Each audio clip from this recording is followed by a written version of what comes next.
यूनिमार की online class में आपका स्वागत है। क्लास 10th में केमिस्ट्री में आज हम नया चैप्टर शुरू कर रहे हैं, carbon and its compound. Carbon and its compound मतलब कि कार्बन के बारे में पढ़ेंगे। कार्बन क्या होता है? पहले आपने देखा होगा किसी चीज़ को जलाने पर, लकड़ी को जलाते हैं तो क्या मिलता है? कोयला है, कार्बन है। कागज़ को जलाते हैं तो राख मिलती है, कार्बन है। ठीक है, सारी चीज़ें जो दिख रही हैं आपको नॉन मेटेलिक लगभग, उसमें से बहुत सारी चीज़ें कार्बन से बनी होती हैं। लेकिन अर्थ क्रस्ट में बहुत ही कम मात्रा में कार्बन प्रेजेंट होता है, और एटमॉस्फेयर में कार्बन के कंपाउंड भी बहुत कम प्रेजेंट हैं। कार्बन डाइऑक्साइड 0.023% के नियर अबाउट में है। ठीक है, कार्बन डाइऑक्साइड है। तो इस तरह एटमॉस्फेयर में भी कार्बन के बहुत कम कंपाउंड प्रेजेंट हैं। कार्बन के जो कंपाउंड्स होते हैं वो हानिकारक भी होते हैं ह्यूमन बींग्स के लिए या किसी लिविंग थिंग्स के लिए।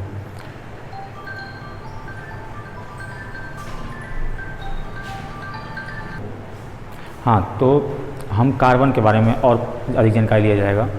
कार्बन नॉन रिएक्टिंग होता है, मतलब नॉन मेटल होता है कार्बन। अब कार्बन का जो सिंबल है उसे हम C से डिनोट करते हैं। अब पहले तो कार्बन का नाम कार्बन क्यों पड़ा? कार्बन का नाम कार्बन क्यों पड़ा? तो ये एक लैटिन शब्द से बना है। लैटिन शब्द से। किससे? उस शब्द का नाम क्या है? कार्बो।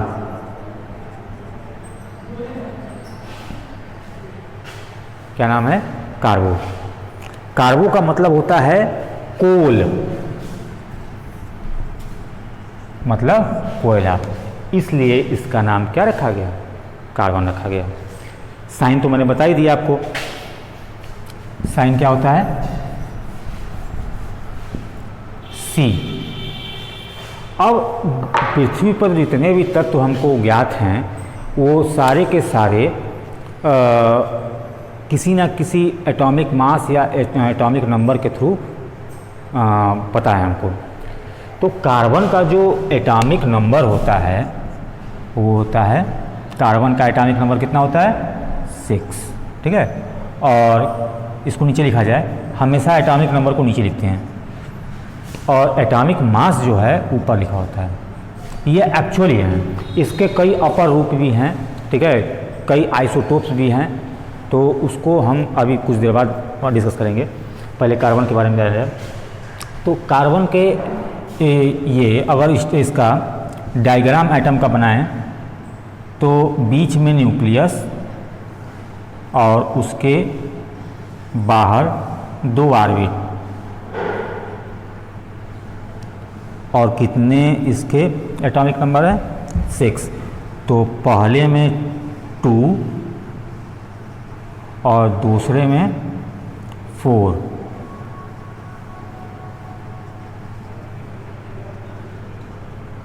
इलेक्ट्रॉन ये मोशन करते हैं। जब 4 इलेक्ट्रॉन है तो जैसे ही क्लियर है कि वो नॉन रिएक्टिंग होगा या लेस रिएक्टिंग होगा। टेट्रा वैलेंसी इसकी शो करता है ये।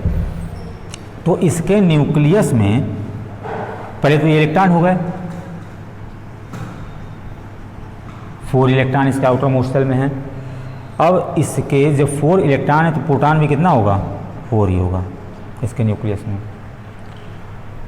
और न्यूट्रॉन, ये प्रोटॉन हो गया तो न्यूट्रॉन बराबर क्या होगा?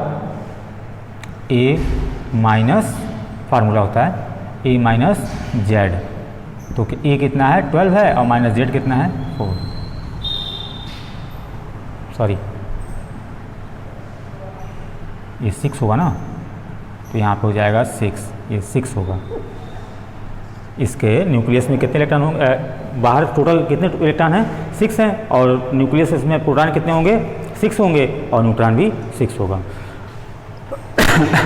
ये हो गया इसका एटॉमिक स्ट्रक्चर। वैलेंसी मैंने बता दी कितनी है? 4 है। इसके कुछ कंपाउंड्स के बारे में भी देख लिया जाए।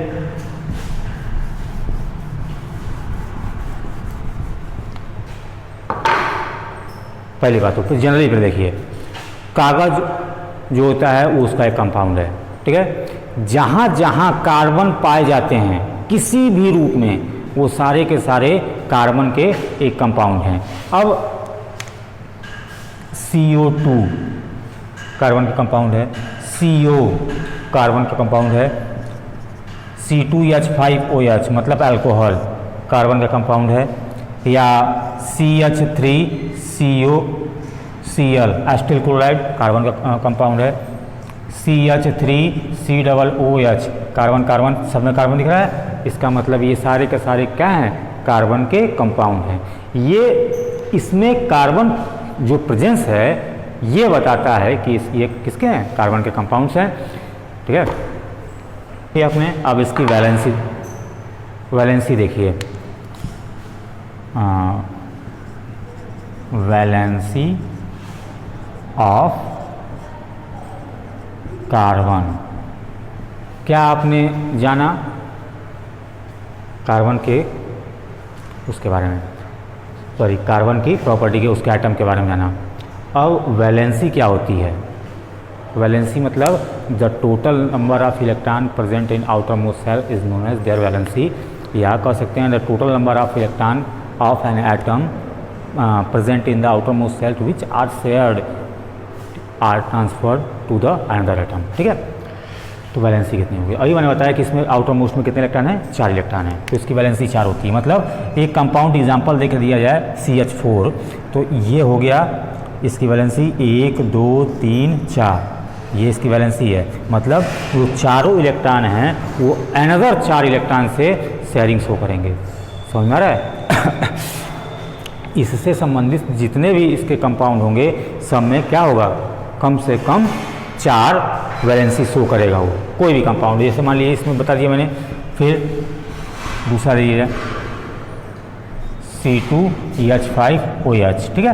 तो इसका स्ट्रक्चर ड्रा किया जाएगा, कार्बन कार्बन 2 कार्बन हो गया, फिर ये OH हो गया, 1 2 3 4 5, मतलब इसका कितने हाइड्रोजन है, 5 है ना, तो एक हाइड्रोजन ये,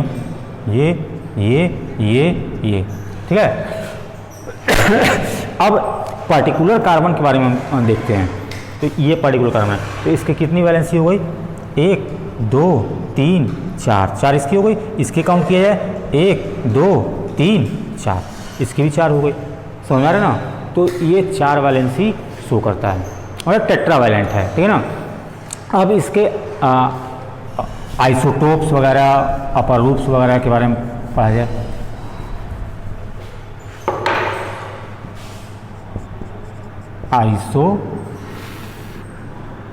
आइसोटोप्स ऑफ कार्बन, ठीक है। आइसोटोप्स होते क्या हैं, ऐसे कार्बन, ऐसे सारे तत्व जिनमें एटॉमिक नंबर सेम होता है, जिनमें एटॉमिक नंबर सेम होता है, परंतु उसका एटॉमिक मास डिफरेंट होता है, ठीक है। तो उसे हम क्या कहते हैं, उसको आइसोटोप्स ऑफ कार्बन कहते हैं, ठीक है ना। अब थोड़ा सा एग्जाम्पल में देख लीजिए, जैसे कार्बन 6 और 12 जो मैंने अभी बताया, दूसरा है कार्बन 14 और ये हो गया कार्बन 6, और भी देख लो कार्बन 13 कार्बन 6। तो देख रहे हैं कि सबका एटॉमिक नंबर सेम है और एटॉमिक मास जो है अलग अलग है। अब एक चीज़ और है इसमें कि इसमें आप लोग देख रहे हैं कि तीनों में कार्बन की जो एटॉमिक नंबर है वो सेम है और दोनों इसका एटॉमिक मास जो है वो डिफरेंट है, ठीक है। तो इसमें केवल एटॉमिक मास डिफरेंट नहीं होता है, एटॉमिक मास डिफरेंट होने की वजह से न्यूट्रॉनों की संख्या भी अलग हो जाती है। इसमें न्यूट्रॉन कितना है, 6 है, इसमें न्यूट्रॉन कितना है, 8 है, इसमें न्यूट्रॉन कितना है, 7 है। देख रहे हैं न्यूट्रॉन भी, मतलब इसका मास भी थोड़ा जो डिफरेंस हो रहा है, तो ये न्यूट्रॉनों की संख्या क्या भी होती है, वो डिफरेंट हो जा रही है। तो ये आइसोटोप्स हैं। अब इसके एलोट्रॉप्स भी होते हैं और इसके सबसे अधिक एलोट्रॉप्स ज्ञात हैं।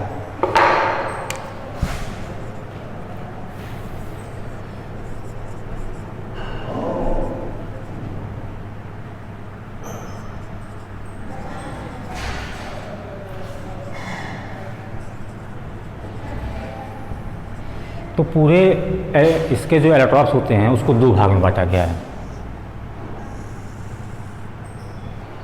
हाँ, तो बच्चों इसको दो भाग में बांटा गया है। एक है ये क्रिस्टलाइन फॉर्म और दूसरा होता है